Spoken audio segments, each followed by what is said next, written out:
नमस्ते साथियों, सशक्त भारत से मैं डॉक्टर आर के वर्मा। इस आशा से कि आप मेरा उत्साह बढ़ाने के लिए शेयर और सब्सक्राइब करेंगे। आज बेहद गंभीर विषय है साथियों।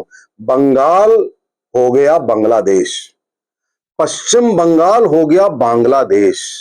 जिस तरह से थोड़े दिनों पहले आपने देखा होगा कि बांग्लादेश में हिंदू मंदिर जला दिए गए, हिंदुओं का नरसंहार हुआ, उनकी प्रॉपर्टी जला दी गई, जाने क्या क्या हुआ। साथियों, हूबहू वही मामला हुआ पश्चिम बंगाल ममता की सरकार के आंखों के नीचे। बहाना क्या? वक्फ अमेंडमेंट एक्ट का विरोध। आप सोचिए, जो दंगा कर रहे हैं ना उनको मालूम है वक्फ क्या होता है, और जिन गरीब बेचारों की झोपड़ियां जलाई जा रही हैं, जिनकी जायदाद लूटी जा रही है, जिनको मारा काटा जा रहा है, जिनका पलायन हो रहा है, उन हिंदुओं को बेचारों को यह नहीं मालूम कि ऐसा हमारे साथ क्यों हो रहा है। ये वक्फ क्या होता है मेरे ख्याल से अभी बोला भी नहीं गया होगा। बस केवल दंगे भड़का दिए गए साथियों, और केवल उन गरीब मासूम लोगों के ऊपर ही नहीं, पुलिस के ऊपर, बॉर्डर सिक्योरिटी फोर्स बीएसएफ के ऊपर, जाने कितने लोगों के ऊपर। बीएसएफ को ऑर्डर्स होते हैं कि फायर नहीं खोलनी है। उसका फायदा यानी कि इन दंगाइयों को मालूम था कि बीएसएफ के ऊपर अगर हम पत्थरबाजी करेंगे, गोली चलाएंगे, हमारे ऊपर गोली नहीं चलाई जाएगी, ये नियम है। तो इस तरह की हरकत मुर्शिदाबाद किशनगंज समेत पूरे पश्चिम बंगाल में साथियों हो रही है। और आप देख रहे होंगे सोशल मीडिया पर, मेन स्ट्रीम न्यूज में सब चिल्ला रहे हैं, सब बोल रहे हैं, लेकिन किसी के कानों में जू नहीं रेंग रही है।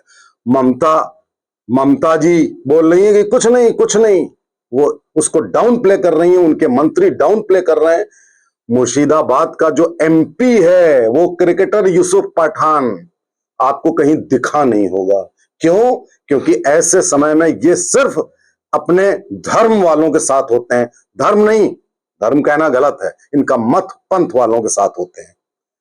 अभी चाहे जितना कत्लेआम हो जाए, जैसे कश्मीर में साथियों 1990 में कत्लेआम, जीनोसाइड हुआ, 5 लाख लोग भाग गए, हत्याएं बलात्कार हुई, पड़ोसियों ने करी, दोस्तों ने करी, वैसे ही साथियों यहां पर भी अगर हो भी जाएंगी इससे भी ज्यादा, तो भी ये एमपी नहीं बोलेगा। आपको याद होगा इसी पश्चिम बंगाल में डायरेक्ट एक्शन डे 1946 में हुआ था।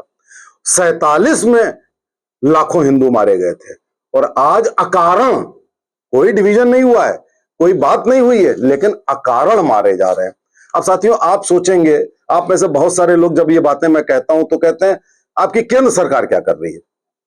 साथियों आपको संविधान मालूम होना चाहिए।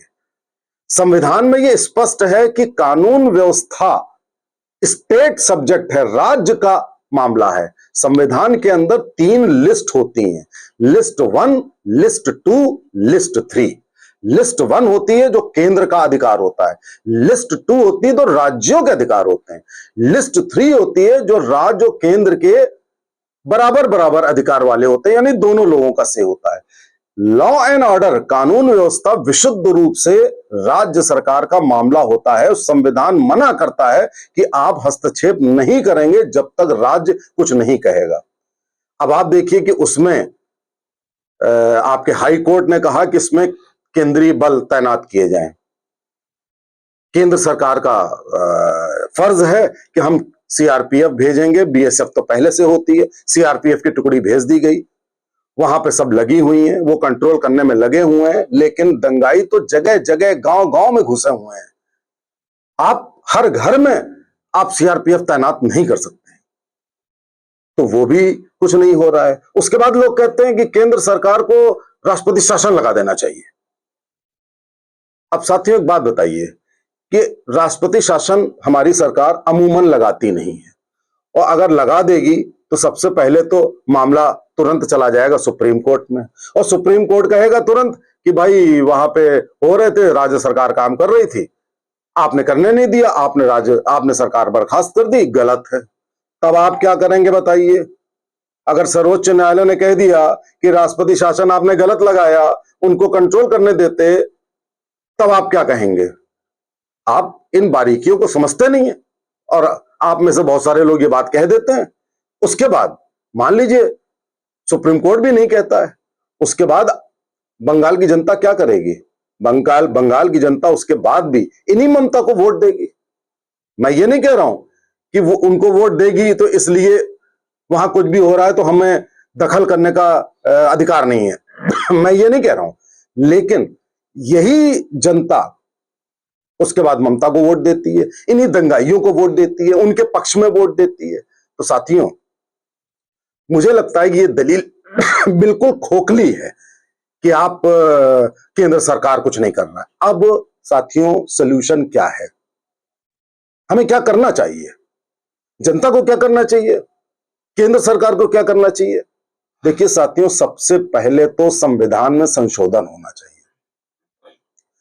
जब संविधान की बात आती है तब भी यही विपक्ष कह देता है संविधान को छुओगे नहीं, छेड़ोगे नहीं, जबकि यही लोग थे जिन्होंने सैकड़ों बार संविधान बदल दिया, संविधान का मूल स्वभाव बदल दिया। लेकिन हमारी सरकार अगर जरा सा कुछ कह दे तो देखिए, एक जरा सा ये एक्ट था जिसमें लोगों को अधिकार दिया गया कि तुम कोर्ट जा सकते हो वक्फ की दादागिरी के खिलाफ। अब आप देखिए, कोई मतलब नहीं है, बिल्कुल सही किया। और जब ये वक्फ एक्ट 1995 में पास हुआ था साथियों, आपको पता भी नहीं चला होगा, 5 मिनट में पास हो गया। किसी भी ग्रुप ने भारत में बवाल नहीं मचाया कि इतना गलत एक्ट, असंवैधानिक एक्ट कैसे कांग्रेस ने पास कर दिया, किसी ने नहीं कहा, पास हो गया। अब यह कहा गया कि वो एक्ट गलत था, लोगों का कोर्ट जाने का अधिकार कैसे समाप्त कर रहा है कोई एक्ट, गलत है, गैर कानूनी है। अब वो इतनी सी बात कह दी तो भाई साहब बंगाल जला दिया आपने। आसाम में भी कुछ छुटपुट घटनाएं हुई हैं। तो ये कैसे ऐसे देश चल रहा है? तो संविधान में ये परिवर्तन लाना अति आवश्यक है कि कानून व्यवस्था यानी कि law and order state subject भी हो और केंद्र का सेंटर सब्जेक्ट भी हो, यानी कि लिस्ट 2 से लिस्ट 3 ऑफ द कॉन्स्टिट्यूशन, उसमें स्थान। मैं ये बात कई बार कह चुका हूं, मैं कई वीडियो में कह चुका हूं कि किसी भी राज्य में किसी भी जगह पर कानून व्यवस्था कायम करने के लिए पैरेलल सिस्टम होना चाहिए। स्टेट गवर्नमेंट भी करे, और अगर यह लगता है केंद्र को कि स्टेट गवर्नमेंट नहीं कर पा रही है तो वो गवर्नर के थ्रू वो भी करे। दोनों का अधिकार हो, दोनों का हस्तक्षेप करने का अधिकार हो।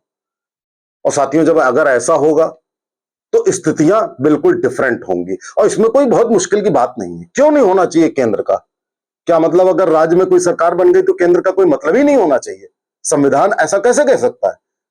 तो इसलिए इसका परमानेंट सॉल्यूशन यह है कि किसी भी राज्य में, अब बताइए, इसी बंगाल के बॉर्डर पर फेंसिंग नहीं हो पा रही है बांग्लादेश से, और वहां से घुसपैठिए चले आते हैं। क्यों नहीं हो पा रही है? क्योंकि ममता गवर्नमेंट वहां पे लैंड नहीं दे रही है। अब आप बताइए कि वो चाह रही है कि घुसपैठ हो जाए और उनके वोटर्स आ जाए, उनका आधार बन जाए और उनको सत्ता मिल जाए। ऐसा देशद्रोह चलेगा?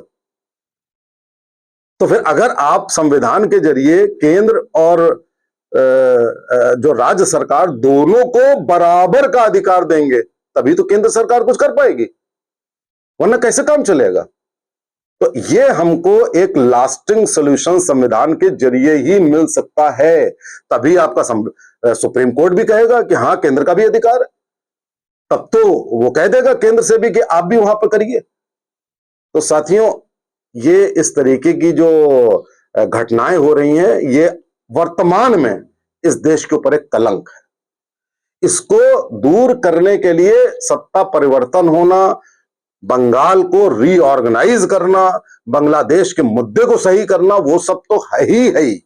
उसके साथ साथ संविधान में परिवर्तन करना कि कानून व्यवस्था केंद्र के भी हाथ में होगी राज्य के साथ साथ, ये एक परमानेंट सॉल्यूशन है। नमस्ते, जय हिंद, जय भारत।